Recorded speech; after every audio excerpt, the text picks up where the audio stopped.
নমস্কাৰ মই doctor Mridul Malakar district microbiologist অৰ্থাৎ জিলা অনুজীৱবিদ আজি আমি আলোচনা কৰিব ওলাইছোঁ আমাৰ মানসিক স্বাস্থ্য আমি কি ধৰণে সবল কৰি ৰাখিব পাৰোঁ মানসিক স্বাস্থ্য আমি কি ধৰণে বঢ়াব পাৰোঁ বা মানসিক সমস্যা নহ'বলৈ আমি কি কথাত গুৰুত্ব দিলে আমাৰ মানসিক সমস্যা হোৱাৰ শংকা নাথাকিব বা ৰিস্ক নাথাকিব মেণ্টেল হেল্থ ডিপাৰ্টমেণ্টে 10টা বিশেষ পইণ্ট কৈছে এই পইণ্টকেইটাত যদি আমি গুৰুত্ব দিওঁ এই পইণ্টকেইটা যদি আমাৰ দৈনন্দিন জীৱনত আমি প্ৰয়োগ কৰোঁ তেতিয়াহ'লে আমাৰ মানসিক সমস্যাবোৰ কোনো ধৰণৰ শংকা নাথাকিব বা শংকা কমি আহিব বা মানসিক স্বাস্থ্য আমাৰ উন্নত হ'ব প্ৰথম পইণ্টটো হ'ল আমি আমাৰ ফিলিংছসমূহ আমাৰ মনৰ ভিতৰত কোনো কথা লুকুৱাই ৰাখিব নালাগে আপোনাৰ যিকোনো বিশ্বাসী বন্ধুৰ লগতে হওক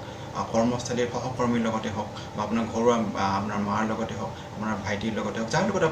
আপুনি বিশ্বাসী বুলি যাক ভাবে বা যাক আপুনি ক'ব পাৰি বুলি ভাবে আপোনাৰ মনৰ ভিতৰৰ কথাবোৰ তেখেতৰ লগত আপুনি আলোচনা কৰক শ্বেয়াৰ কৰক কেতিয়াও কোনো কথা মনৰ ভিতৰত লুকুৱাই নাৰাখিব দ্বিতীয় পইণ্টটো হ'ল আপুনি নিজকে এক্টিভ কৰি ৰাখক সক্ৰিয় কৰি ৰাখক তাৰ কাৰণে আপুনি এক্সাৰচাইজ কৰিব পাৰে আপুনি মেডিটেশ্যন কৰিব পাৰে যোগা কৰিব পাৰে চাইক্লিং কৰিব পাৰে এৰ'বিক্স কৰিব পাৰে আপুনি নিজকে সক্ৰিয় কৰি ৰাখিব এলাহ ভাৱ মনৰ পৰা দেহৰ পৰা আপুনি ত্যাগ কৰক কেতিয়াও এলাহত নাথাকিব তৃতীয় পইণ্টটো হ'ল আপুনি নিউট্ৰিচিয়াছ খাদ্যসমূহ খাওক নিউট্ৰিচিয়াছ খাদ্য সতেজ ফল মূল খাওক সতেজ শাক পাচলি খাওক আঁহজাতীয় খাদ্যসমূহ প্ৰটিনজাতীয় খাদ্যসমূহ এনেকুৱা খাদ্যসমূহ খাওক আৰু আপোনাৰ বেছি ফাষ্ট ফুডসমূহ হওক জাংক ফুডসমূহ হওক অইলি ফুডসমূহ হওক মছলাযুক্ত খাদ্যসমূহ এই খাদ্যসমূহ যিমান পাৰে আপুনি কমাই খাওক সতেজ ফল মূল শাক পাচলিসমূহ খাওক আৰু এইবোৰ বাকী যিবোৰ আপোনাৰ আমাৰ আনহেল্ডি ফুড আছে সেই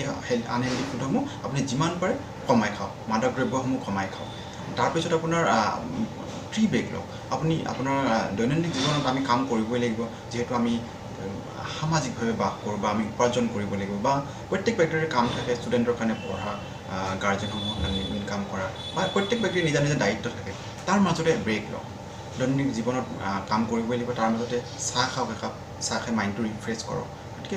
কামৰ মাজতে অকণমান ব্ৰেক ল'ব অকণমান জিৰণি ল'ব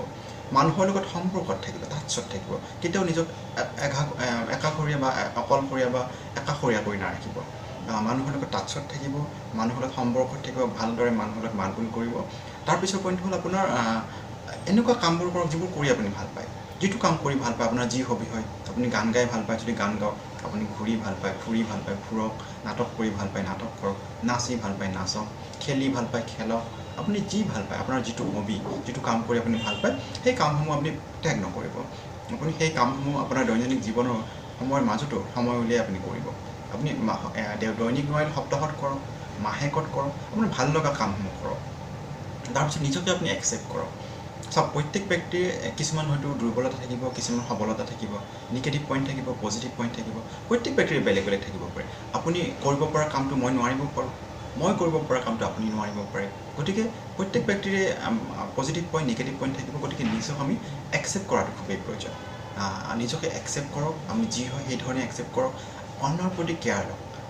অন্য ব্যক্তিসকলৰ প্ৰতি কেয়াৰ লওক অন্য ব্যক্তিসকলৰ প্ৰতি সহানুভূতি দেখক সিহঁতৰ সমস্যাসমূহ বুজ লোৱাৰ চেষ্টা কৰক পাৰিলে সহায় কৰক বিপদত পৰিলে সহায় কৰক যদি আপোনাৰ সেই সামৰ্থ্য আছে সামৰ্থ্য অনুযায়ী অন্য ব্যক্তিৰ সহায় কৰক তেতিয়াও মনটো ভাল লাগিব আমাৰ ইম'শ্যনসমূহ প্ৰকাশ কৰক আপোনাৰ যদি কান্দিব মন যায় দুখ লাগে কান্দক আপোনাৰ হাঁহিব মন গ'লে হাঁহক ইম'শ্যনসমূহ আপুনি লুকুৱাই নাৰাখিব কেতিয়াও কান্দিব মন গ'লে কান্দিব আৰু আপোনাৰ যদি বিপদত পৰে কিবা সমস্যা হয় অইন ব্যক্তিৰ যিগৰাকী ব্যক্তি আপোনাক সহায় কৰিব পাৰে সেনেকুৱা ব্যক্তিৰ পৰা সহায় বিচাৰক সহায় বিচৰাটো কেতিয়াও এটা বেয়া কথা হ'ব নোৱাৰে গতিকে আপুনি যদি কিবা সমস্যাত পৰিছে সেই সমস্যা আপুনি যদি ভাবে এইগৰাকী ব্যক্তিৰ পৰা মই সহায় পাব পাৰোঁ সেইগৰাকী ব্যক্তিৰ পৰা আপুনি সহায় বিচাৰক তাৰপিছত আপুনি টোপনি ক্ষতি নকৰিব নিয়মিত টোপনি মাৰক আৰু যদি আপুনি ষ্ট্ৰেছ মেনেজমেণ্টৰ কাৰণে আপুনি প্ৰেছিং বডি কৰিব পাৰে এইকেইটা পইণ্টত যদি আমি গুৰুত্ব দিওঁ তেতিয়াহ'লে দেখিব আপোনাৰ মানসিক সমস্যা হোৱাৰ শংকা কমি আহিছে বা মানসিক স্বাস্থ্য উন্নত হৈছে আজিলৈ এইখিনি পৰৱৰ্তী পৰ্যায়ত আকৌ এটা বেলেগ বিষয়লৈ আপোনাৰ প্ৰস্তুত হ'ম ধন্যবাদ নমস্কাৰ